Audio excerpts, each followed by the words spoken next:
जय श्री कृष्ण, जय सियाराम, ओम नमः शिवाय। सर्वप्रथम आप सबको श्रावण मास की हार्दिक शुभकामना। आज की वीडियो में हम जानने वाले हैं कि रुद्राक्ष पहनने के क्या नियम हैं। सर्वप्रथम तो हमें कैसा रुद्राक्ष अपने शरीर पर धारण नहीं करना चाहिए। रुद्राक्ष कितने वर्ण के होते हैं, यानी कि कितने रंग के होते हैं। रुद्राक्ष पहनने से हमारे जीवन में क्या क्या बदलाव आते हैं और रुद्राक्ष के बारे में और कितनी जानकारी शिव महापुराण, उपनिषद आदि में लिखी गई है, उन सब से थोड़ी थोड़ी बातें हम आज के वीडियो में आपके साथ करने वाले हैं। तो चलिए शुरुआत करते हैं आज के वीडियो की। सर्वप्रथम हम रुद्राक्ष पहनने के नियम जान लेते हैं। कहा गया है कि रुद्राक्ष पहनने से पहले उसके नियम जानना बहुत ही जरूरी है, क्योंकि अगर हम रुद्राक्ष के नियम न जानते हैं और ऐसे ही रुद्राक्ष को धारण कर लेते हैं तो उसके उल्टे प्रभाव हमारे जीवन में हमें देखने को मिल सकते हैं। तो सर्वप्रथम नियम यह कहा गया है कि रुद्राक्ष पहनने से पहले हमें मांस, मदिरा आदि का सेवन छोड़ देना चाहिए। इनका सेवन कभी भी हमें जीवन में नहीं करना चाहिए, तभी हम रुद्राक्ष अपने शरीर पर धारण कर सकते हैं। दूसरा नियम कहा गया है कि कभी भी अस्वच्छ हाथों से, यानी कि गंदे हाथों से रुद्राक्ष को छूना नहीं है। यह शास्त्रों में अशुभ कहा गया है, क्योंकि रुद्राक्ष स्वयं शिव स्वरूप कहा गया है। इसलिए रुद्राक्ष को कभी भी अस्वच्छ हाथों से नहीं छूना चाहिए। कहा गया है कि रुद्राक्ष पहनने वाले को सात्विकता अपने जीवन में धारण करनी चाहिए। यही रुद्राक्ष के प्रमुख नियम है और यही नियमों का पालन करते करते हमें रुद्राक्ष को धारण करना चाहिए। आगे कहा गया है कि कैसे रुद्राक्ष को हमें धारण करना चाहिए।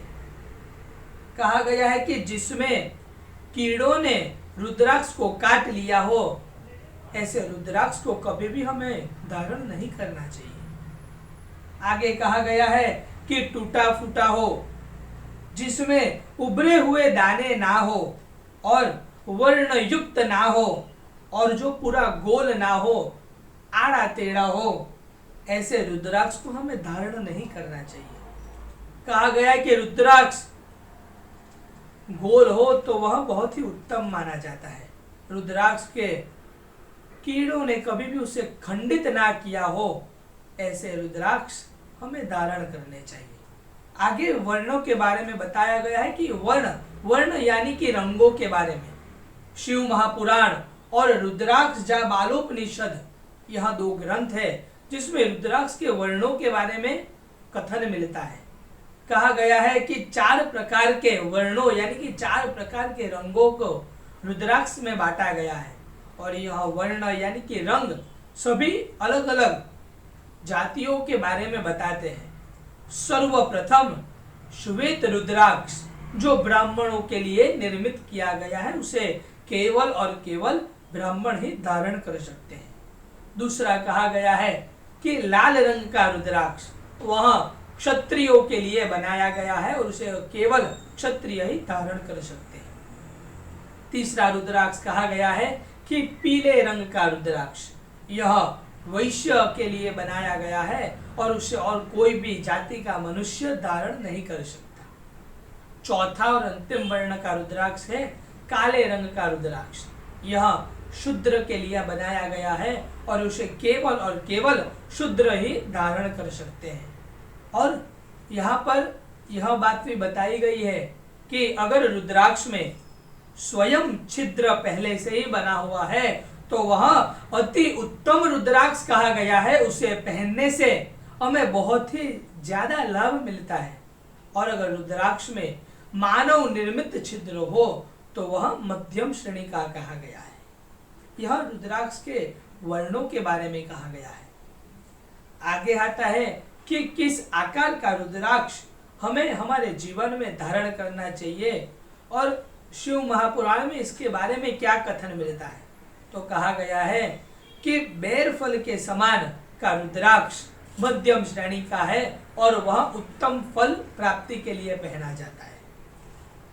दूसरा है आंवले के समान आकार का, यानी कि जो बड़ा रुद्राक्ष आता है वह सर्वश्रेष्ठ कहा गया है और उसे पहनने से अरिष्ट जो विनाश आते हैं वो सब दूर हो जाते हैं। आंवले के रुद्राक्ष पहनने से कहा गया है कि चने के आकार का रुद्राक्ष निम्न कोटि का कहा गया है और उसे कभी भी धारण नहीं करना चाहिए। और कहा गया है कि रुद्राक्ष अगर गुंजे के फल के समान बहुत ही छोटा हो तो वह संपूर्ण मनोरथ यानी कि सभी प्रकार की मनोकामना पूर्ण कर देता है। और शास्त्रों में तो वर्णन भी यह मिलता है कि एक एक बड़े रुद्राक्ष से एक एक छोटा रुद्राक्ष विद्वानों ने कहा है कि 10 गुना फल प्राप्ति करवाता है। इसीलिए रुद्राक्ष जितना छोटा हो उतना वह सभी सिद्धियों को प्राप्त करवा देता है। तो मित्रों, यह थी रुद्राक्ष के बारे में कुछ जानकारियां जो हमने हमारे धार्मिक ग्रंथों से ली है। अगर आपको यह वीडियो पसंद आया हो तो इस वीडियो को और शिव भक्तों की तरफ भेजें ताकि वो भी गलत नियम न लेकर अच्छे नियम से रुद्राक्ष धारण कर सके और रुद्राक्ष के बारे में और जानकारी भी ले सके। जय श्री कृष्ण, जय श्री राम, ओम नमः शिवाय।